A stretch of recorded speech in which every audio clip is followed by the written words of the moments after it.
بسم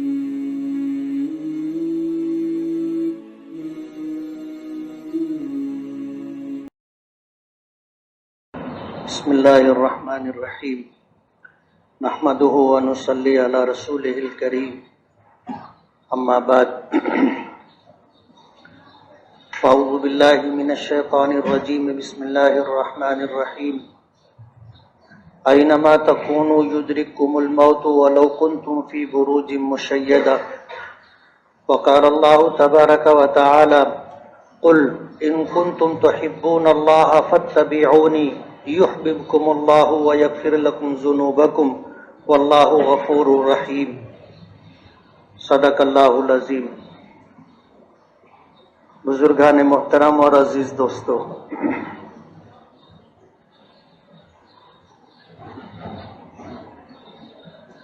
اللہ تعالیٰ نے اپنے علم اور فیصلے کے مطابق ہم لوگوں کو اس دنیا میں بھیجا،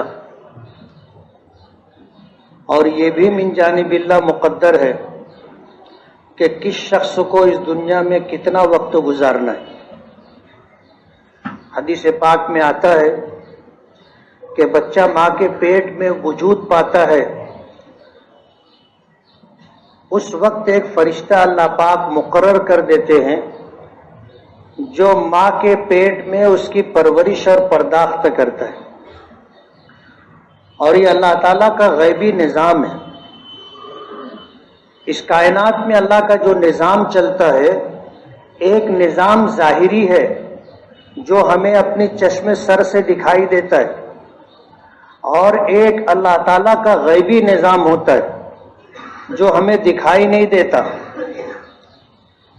یہ دونوں نظام اللہ پاک کی طرف سے چلتے رہتے، اور اسی غیبی نظام کے تحت اللہ پاک کائنات میں فیصلے فرماتے۔ حدیث پاک میں آتا ہے انسانوں کے جیسے اعمال زمین سے آسمان پر جاتے ہیں، اللہ تعالیٰ کے فیصلے ویسے ہی نازل ہوتے۔ نبی کریم صلی اللہ علیہ وسلم نے فرمایا اعمالکم عمالکم، تمہارے اعمال ہی تمہارے حکمراں ہیں اور تمہارے حاکم ہیں۔ جیسا ہمارا عمل ہوگا ہم پر حاکم ویسے ہی مسلط کیے جائیں گے۔ یہ اس کائنات کا ایک نظام ہے، اور جس کا اشارہ واضح طور پر اللہ کے رسول صلی اللہ علیہ وسلم نے ہمیں دیا ہے۔ نظام میں جو تبدیلیاں وقتاً فوقتاً دکھائی دیتی ہیں، ان تبدیلیوں کا تعلق ہمارے اپنے اعمال سے۔ جیسا عمل ہوگا ویسے حاکم مسلط کیے جائیں گے۔ شاہ عبدالعزیز محدث دہلوی رحمۃ اللہ علیہ کے زمانے میں ان کا ایک خادم تھا جو بہت زیادہ قریب تھا۔ بعض خدام ایسے ہوتے ہیں کہ جو مزاج میں بھی دخیل ہوتے ہیں کہ ایک معمولی سا اشارہ ان کے لیے کافی ہوتا ہے کہ اب مجھے کیا خدمت کرنی چاہیے، میں جن کی خدمت میں ہوں انہیں کس چیز کی حاجت اور ضرورت ہے۔ اور وہ خادم جو تھا ایسا ہی تھا کہ حضرت کے تمام معمولات، تمام ضروریات اور تقاضوں کو سمجھتا تھا۔ بہت قریب ہونے کی وجہ سے ظاہر بات ہے منہ بھی لگا ہوا تھا۔ اس شخص نے پوچھا کہ اسی اللہ تعالیٰ کے غیبی نظام سے جڑی ہوئی باتیں تھی، تو اس شخص نے پوچھا کہ آپ ابھی دلی میں غیبی نظام کے تحت کون شخص ہے؟ شاہ عبدالعزیز رحمۃ اللہ علیہ نے اسے ٹالنے کی کوشش کی، لیکن وہ بضد رہا کہ آپ مجھے بتائیں۔ تو انہوں نے اشارہ دیا کہ دلی کی جامع مسجد کی سیڑھیوں سے جب نیچے اترو گے تو دائیں ہاتھ کی طرف ایک تربوز بیچتا ہوا ایک بوڑھا شخص نظر آئے گا۔ اللہ تعالیٰ نے غیبی نظام اسباب کے درجے میں اس کے سپرد کر کے رکھا ہے۔ جیسے ایک ظاہر حکمراں ہوتا ہے، ایسے ہی غیبی نظام کے تحت ہر علاقے میں اللہ پاک کی طرف سے ایک حاکم ہوتا ہے۔ کہا کہ جو تربوز بیچنے والا ہے ابھی نظام حکومت اس کے ہاتھ میں،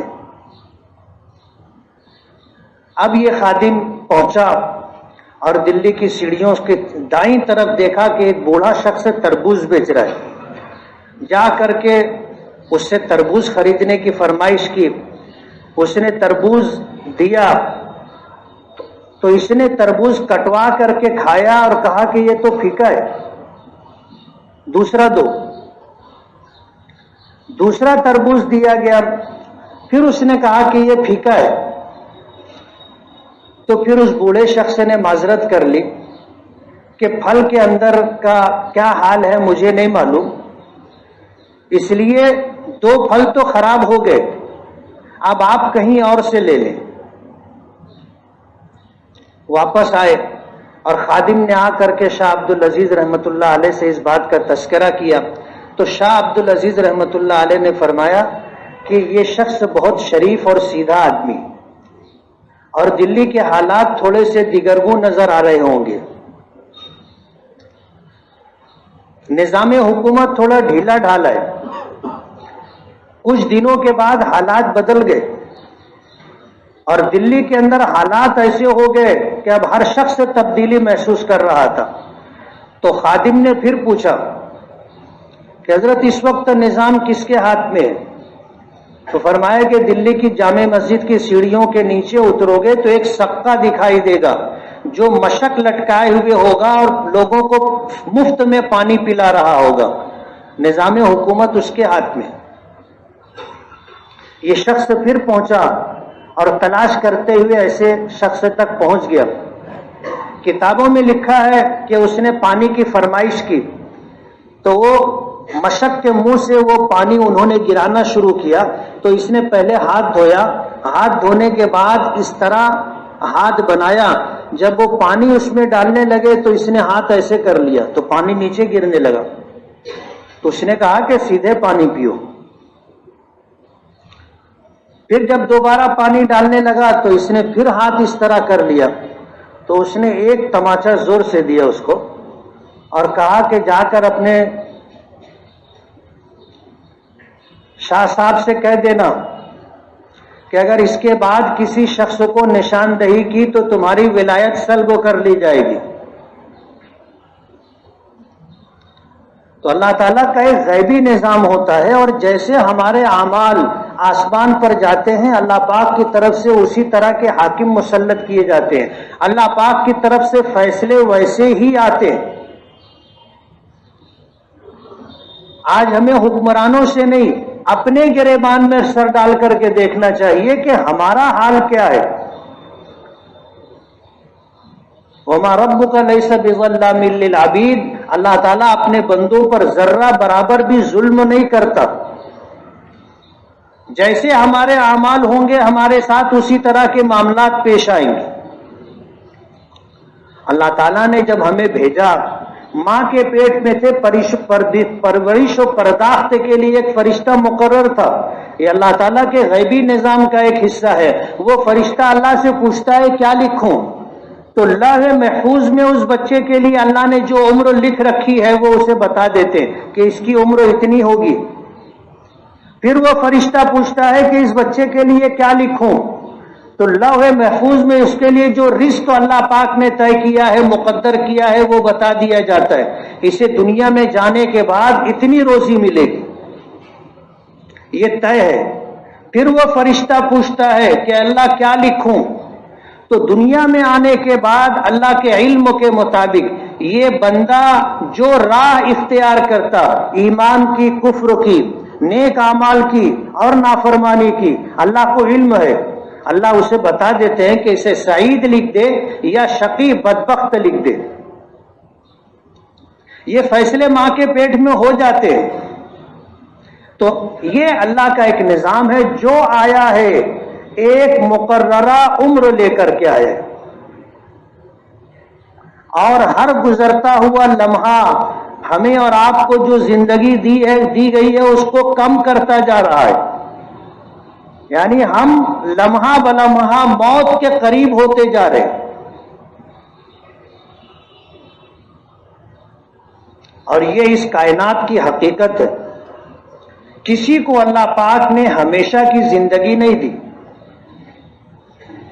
اور یہ وقت جو ہمیں اللہ پاک نے دیا ہے یہ دنیا کمانے کے لیے نہیں دیا ہے، رزق کو تو اللہ پاک نے مقدر کر دیا ہے، سبب کے ساتھ اللہ نے رزق دینے کا فیصلہ کیا ہے، اور کچھ بندوں کو اللہ پاک بغیر سبب کے بھی روزی دیتے۔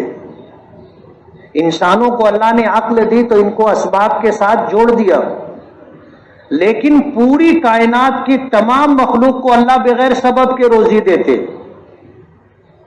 ان کے لیے کوئی سبب اختیار کرنا ضروری نہیں ہے۔ انسان کے لیے اسباب اختیار کرنا ضروری ہے، ورنہ انسان کے علاوہ جو مخلوقات ہیں ان کے لیے اسباب اختیار کرنا ضروری نہیں ہے، اللہ بغیر سبب کے روزی دیتا ہے۔ آپ دیکھ لو، چرند ہیں، پرند ہیں، درندر ہیں، ان کی نہ کوئی دکان ہوتی ہے، نہ کوئی فیکٹری ہوتی ہے، نہ کہیں ان کی نوکری ہوتی ہے، کچھ نہیں، اللہ بغیر سبب کے ان کو روزی دیتے۔ یہ اللہ کا ایک نظام ہے، اور جن کو اللہ بغیر سبب کے روزی دیتے ہیں جب تک وہ اللہ کی اطاعت و فرما برداری، اطاعت و فرما برداری سے مراد اللہ کی یاد کے ساتھ اللہ نے ان کے لیے جو عبادت مقرر کی ہے اس طریقے پر زندگی گزارتے ہیں، ان کی زندگی چلتی رہتی ہے۔ جو پرندہ صبح اللہ کا ذکر نہ کرے وہ اس کی زندگی کا آخری دن ہوتا ہے۔ یہ ایک نظام ہے، علماء نے تفصیل سے کتابوں میں ان تمام باتوں کو ذکر کیا ہے۔ تو ہمارا آنا بھی اللہ کے علم اور فیصلے کے مطابق ہے، اور جانا بھی طے ہے، لیکن ہمیں پتہ نہیں ہے کب جانا ہے۔ جانا برحق ہے، سب کوئی انکار نہیں کر سکتا، سب کو جانا ہے، اور یہاں آنے کا جو مقصد ہے، اللہ نے جو زمانہ، جو عمر، جو وقت ہمیں دیا ہے وہ آخرت کے بنانے کے لیے دیا ہے، دنیا بنانے کے لیے نہیں۔ دنیا بنے گی نہیں بنے گی یہ اللہ پاک کے ہاتھ میں اور اللہ کے فیصلے کے تحت ہے۔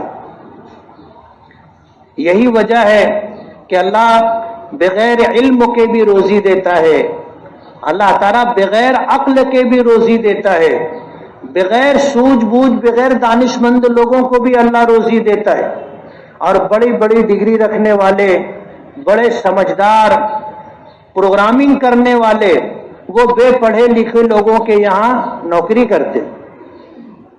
حضرت علی رضی اللہ تعالیٰ عنہ سے کسی نے پوچھا تھا کیا مانگنا چاہیے اللہ سے، کہا کہ اللہ تعالیٰ سے نصیب مانگا کرو، اللہ تعالیٰ سے نصیب مانگا کرو۔ بڑے بڑے عقل مند لوگوں کو نصیب والوں کے یہاں نوکری کرتے ہوئے دیکھا ہے۔ تو رزق کا معاملہ تو من جانب اللہ طے ہے، اور جس کے لیے جو مقدر ہے اس کو وہی ملے گا۔ ساری دنیا مل کر کے کسی کا رزق بڑھا بھی نہیں سکتی اور کسی کے نصیب سے کچھ کم بھی نہیں کر سکتی، جو طے ہے وہ طے ہے۔ لیکن جو وقت اللہ پاک نے ہمیں دیا ہے، بندوں کے حقوق کی ادائیگی کے ساتھ اپنی آخرت بنانے کی فکر کرنی چاہیے۔ چھٹیوں کا زمانہ شروع ہو رہا ہے، اور یہ بات اپنے بچوں کے لیے، تعلیمی سلسلہ تھا، امتحانات ہوئے، اب امتحانات ختم ہو گئے ہیں، یہاں سے چھٹیاں ہیں، یہ بچے اللہ پاک کی امانت ہے ہم لوگوں کے پاس، ان کی آخرت بنانے کی فکر کرنا ہماری ذمہ داری ہے۔ آج جو تعلیم ہم انہیں دے رہے ہیں اس تعلیم سے ہمارا یہ مفاد یا امید وابستہ ہے کہ اگر یہ پڑھ لکھ لیں گے تو ان کا مستقبل روشن ہو جائے گا، ہم ایسا سمجھتے ہیں، اور یہی سمجھ کر کے اپنے بچوں کو دنیاوی تعلیم دلائی جاتی ہے کہ وہ روزگار کے حصول کا ایک ذریعہ ہے۔ اپنے بچوں کو جو ہے کوئی ٹیچر بنانا چاہتا ہے، کوئی انجینئر بنانا چاہتا ہے، کوئی ڈاکٹر بنانا چاہتا ہے، مختلف کورسز ہوتے ہیں، مختلف دنیاوی تعلیم کے حصے ہوتے ہیں، اور آدمی اس امید پر اپنے بچوں کو پڑھاتا ہے کہ اس کا مستقبل روشن ہو جائے۔ یہ روزگار کے حصول کا ایک ذریعہ ہے، اور علم در حقیقت جس چیز کو کہتے ہیں یہ اللہ کی معرفت اور اللہ کی اطاعت پر جو علم لے کر کے آئے، اللہ کے نزدیک وہ علم ہے۔ نبی کریم صلی اللہ علیہ وسلم کو اللہ پاک نے حکم دیا تھا کہ آپ دعا کرتے رہیں، رب زدنی علما، کہ اے میرے پروردگار مجھے علم کے اعتبار سے بڑھا دیجیے۔ حالانکہ آپ کو اللہ نے اتنا علم دیا تھا کہ اولین و آخرین کے علوم اللہ پاک نے آپ کو عطا کیے تھے۔ آپ فرماتے ہیں اوتیت علم الاولین والآخرین، کہ اللہ نے مجھے اولین کے، مجھ سے پہلے جتنے لوگ آئے ان کے، اور میرے بعد قیامت تک جو لوگ آئیں گے ان کے علوم کا مجموعہ اللہ پاک نے مجھے عطا کیا ہے۔ لیکن اس کے بعد آپ کو حکم تھا، قل، آپ کہیے، اللہ سے دعا کیجیے، رب زدنی علما، اے میرے پروردگار مجھے علم کے اعتبار سے بڑھا دیجیے۔ آپ ہجرت کر کے مدینہ تشریف لے گئے۔ مدینہ منورہ کھجوروں کی پیداوار کا علاقہ تھا، کھجوروں کے باغات تھے۔ نبی کریم صلی اللہ علیہ وسلم نے دیکھا کہ جن کے باغات ہیں وہ یہ کرتے ہیں کہ کچھ درخت نر ہوتے ہیں، کچھ درخت مادہ ہوتے۔ تو نر درخت میں جو پھول پیدا ہوتے تھے، صحابہ کرام ان نر درختوں کے پھول خوشے میں سے نکال کر کے مادہ درخت کا جو خوشہ ہوتا تھا اس میں ڈال دیا کرتے تھے۔ نبی کریم صلی اللہ علیہ وسلم نے دیکھا تو آپ نے پوچھا کہ یہ کیا کرتے ہو تم لوگ؟ تو وہ کہنے لگے کہ اللہ کے رسول، اس سے کھجوروں کی پیداوار زیادہ ہوتی ہے، کھجوریں زیادہ پیدا ہوتی ہے۔ حضور پاک صلی اللہ علیہ وسلم نے منع فرمایا کہ ایسا مت کیا کرو۔ آپ کا حکم تھا، صحابہ کرام نے نہیں کیا۔ اس سال کھجوروں کی پیداوار بہت کم ہوئی۔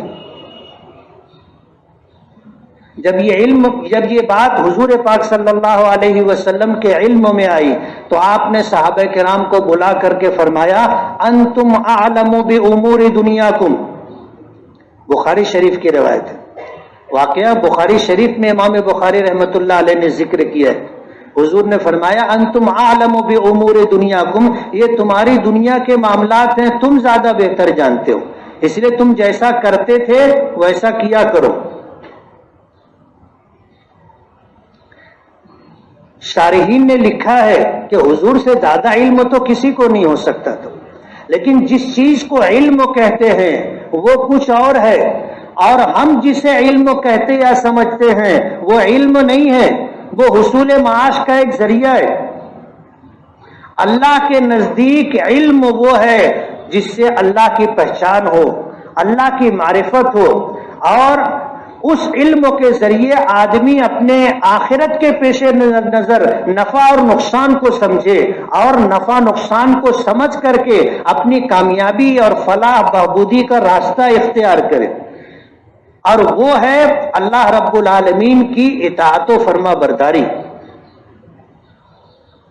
قرآن کریم میں اللہ پاک کا فرمان ہے کہ ان کنتم تحبون اللہ، اگر تم اللہ تعالیٰ سے محبت کرتے ہو، محبت رکھتے ہو، فاتبعونی، حضور نے فرمایا تو میری اتباع اور پیروی کرو، یحببکم اللہ، اللہ تعالیٰ تمہیں اپنا محبوب بنا لے گا، اللہ تم سے محبت کرنے لگے گا، اللہ تعالیٰ تمہارے گناہوں کو بخش دے گا، اللہ بڑے بخشنے والے اور مہربان ہیں۔ جب دنیا میں آئے ہیں تو ظاہر بات ہے جینے کے لیے جو وقت ہمیں دیا گیا ہے اسے پورا کرنا ہے، اور اس وقت کو پورا کرنے کے لیے اپنے معمولات کو بھی انجام دینا ہے، سونا بھی ہے، جاگنا بھی ہے، کھانا بھی ہے، پینا بھی ہے، کام بھی کرنا ہے، دیگر سارے معاملات کو انجام دینا ہے، کرنا ہی کرنا ہے۔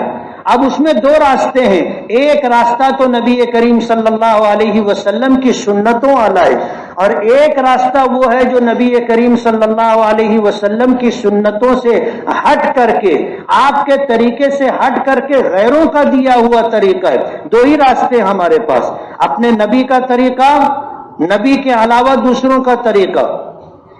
اب ہمیں کھانا ہے، ہم ایسے بھی کھائیں گے تو پیٹ بھر جائے گا، اور حضور پاک صلی اللہ علیہ وسلم کی سنتوں کے مطابق بھی کھائیں گے تو پیٹ بھر جائے گا، لیکن حضور کے طریقے پر ہم نے اگر اپنے کھانے کا معمول بنایا، حضور کے طریقے پر پینے کا، حضور کے طریقے پر سونے کا، حضور کے طریقے پر زندگی کے دیگر معمولات کو پورا کرنے کا اگر ہم نے راستہ اختیار کیا تو یہ سب کچھ ہمارا عبادت ہے، اور یہ عمل ایسا ہے کہ حضور کی اتباع اور پیروی کی وجہ سے اللہ ہمیں اپنا محبوب بنا لے گا۔ ایک صحابی کے متعلق آتا ہے کہ نبی کریم صلی اللہ علیہ وسلم ان کے گھر تشریف لے گئے، حضور نے کھانا تناول فرمایا، انہوں نے ایک کپڑا پیش کیا، حضور نے اپنا ہاتھ اس میں پوچھ لیا اور وہ کپڑا اس صحابی نے اپنے پاس محفوظ رکھا۔ ایک مرتبہ ایسا ہوا کہ وہ کپڑا گندا ہو گیا اور ایک شخص ان کے دوست موجود تھے، دوسرے صحابی، اب انہوں نے کہا کہ اب کپڑا گندا دکھائی دے رہا ہے، تو انہوں نے اسے آگ میں ڈال دیا۔ تو انہوں نے کہا کہ یہ آپ کیا کر رہے ہو، آگ میں کیوں ڈال دیا؟ کہا کہ یہ صاف ہو جائے گا۔ کہنے لگے یہ جل جائے گا، انہوں نے کہا کہ نہیں، صاف ہو جائے گا۔ اور تھوڑی دیر کے بعد آگ میں سے اس کپڑے کو نکالا تو کپڑا جیسا تھا ویسا ہی رہا، اور کپڑے پر جو میل کچیل تھی وہ سب ختم ہو گئی۔ وہ صحابی کہنے لگے کیا بات ہے؟ کہنے لگے میرے آقا ایک مرتبہ میرے گھر تشریف لائے تھے، کھانا تناول فرمایا تھا، یہ کپڑا میں نے آپ کو پیش کیا تھا ہاتھ پوچھنے کے لیے، حضور پاک صلی اللہ علیہ وسلم نے اس سے اپنا مبارک ہاتھ پوچھا تھا، اپنا منہ صاف کیا تھا، اس کے بعد سے یہ کپڑا کبھی آگ میں جلا نہیں۔ اتفاق ہو گیا کپڑا جلا نہیں، تو اس کے بعد یہ کپڑا صاف کرنے کے لیے آگ میں ڈال دیتے تھے۔ شارحین نے لکھا ہے یہ حضور کا معجزہ ہے، اور اللہ پاک اس طرح کی کچھ چیزیں بندوں کو دکھا دیتے ہیں۔ لکھا یہ ہے کہ جس کپڑے کو نبی کریم صلی اللہ علیہ وسلم نے اپنے مبارک ہونٹ لگا دیے، اپنا ہاتھ صاف کر لیا، اس کپڑے کو اللہ پاک نے آگ سے محفوظ رکھا۔ جس جسم کے اوپر نبی کریم صلی اللہ علیہ وسلم کی سنت ہوگی اور جس کی زندگی میں نبی کریم صلی اللہ علیہ وسلم کا طریقہ ہوگا، اسے جہنم کی آگ نہیں جلائے گی۔ اور یہ ایمان و یقین کی بات ہے، اس کا فیصلہ آدمی اپنے عقل اور دل سے نہیں کر سکتا، یہ معاملہ عقل کی کسوٹی پر نہیں پرکھا جا سکتا۔ یہ معاملہ تو وہ ہے جو ایمان اور یقین سے تعلق رکھتا ہے۔ کسی عقل میں رکھنے والے شخص سے آپ پوچھو کہ ایسا ہو سکتا ہے، وہ کہے گا ایسا نہیں ہو سکتا۔ حضور پاک صلی اللہ علیہ وسلم کی ایک ایک سنتوں میں، آپ کے ایک ایک طریقے میں اللہ پاک نے اتنی برکتیں اور اتنی نورانیت رکھی ہے کہ اس کو اختیار کرنے کے بعد آدمی کو سمجھ میں آتا ہے کہ یہ کیا چیز ہے، اس کو الفاظ میں سمجھایا نہیں جا سکتا۔ اللہ نے ہمیں جو وقت دیا ہے، یہ وقت تو گزرے گا، اسے کوئی روک نہیں سکتا۔ ہم اپنی ضروریات اور تقاضے بھی پورا کرتے ہیں، کوئی اس سے رکتا نہیں ہے، لیکن ان تقاضوں کو اور اپنے زندگی کے معمولات کو کس طرح انجام دینا چاہیے، اس کا طریقہ نبی کریم صلی اللہ علیہ وسلم نے ہمیں عطا کیا ہے، اور اس طریقے کو اختیار کر کے زندگی گزارنے سے ہماری دنیا بھی سنور جائے گی، آخرت بھی سنور جائے گی۔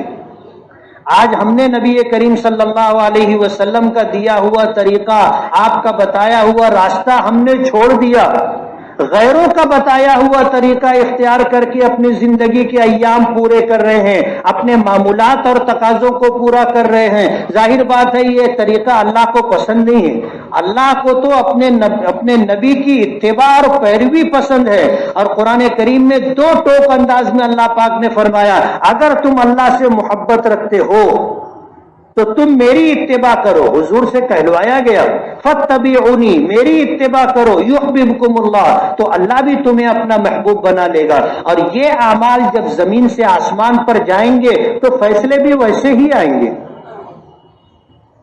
فیصلے بھی ویسے ہی آئیں گے۔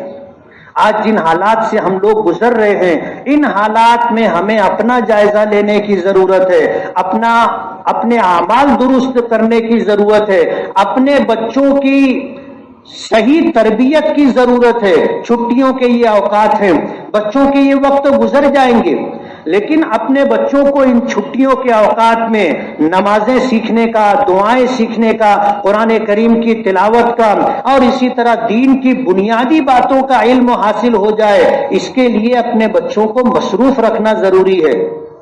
چاہے آپ انہیں 4-6 گھنٹہ مصروف نہ رکھیں، گھنٹہ 2 گھنٹہ ان کے لیے مختص کرے کہ چھٹیوں کے ان دنوں میں وہ اپنے دین کی اور اپنی آخرت کے پیش نظر اعمال کی درستگی کر لیں. ورنہ بچوں کا یہ وقت یوں بھی گزر جائے گا. آپ ان کی فکر کریں گے تو بھی گزر جائے گا، نہیں فکر کریں گے تو بھی گزر جائے گا. وقت کسی کا انتظار نہیں کرتا. چھٹیوں کے ان اوقات کو اپنے بچوں کی دینی تعلیم و تربیت کے لیے استعمال کریں. شہر کے اندر بہت ساری جگہوں پر اس طرح کے انتظامات کیے جاتے ہیں جس میں بچوں کا 2 گھنٹہ لیا جاتا ہے، اور 2 گھنٹے کے اوقات میں ان بچوں کو لکھنا پڑھنا نہیں سکھایا جاتا، وہ اسکول میں لکھتا پڑھتا ہے.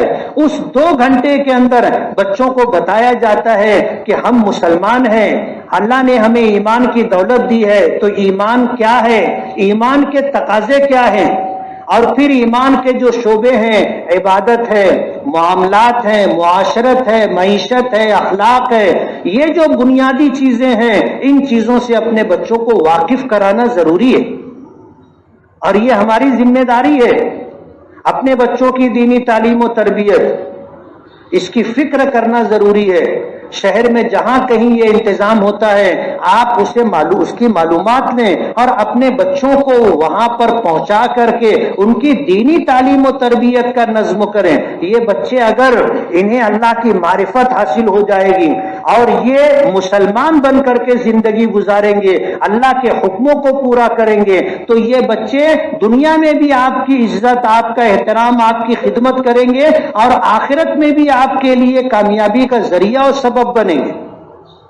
اور اگر ان بچوں کی دینی زندگی خراب ہو گئی تو آپ یقین مانیں دنیا میں ان کو وہی ملنے والا ہے جو ان کا نصیب ہے. ماں باپ اپنی اولاد کا نہ نصیب بناتے ہیں نہ بگاڑتے ہیں، ہر بچہ اپنا نصیب لے کر کے آتا ہے.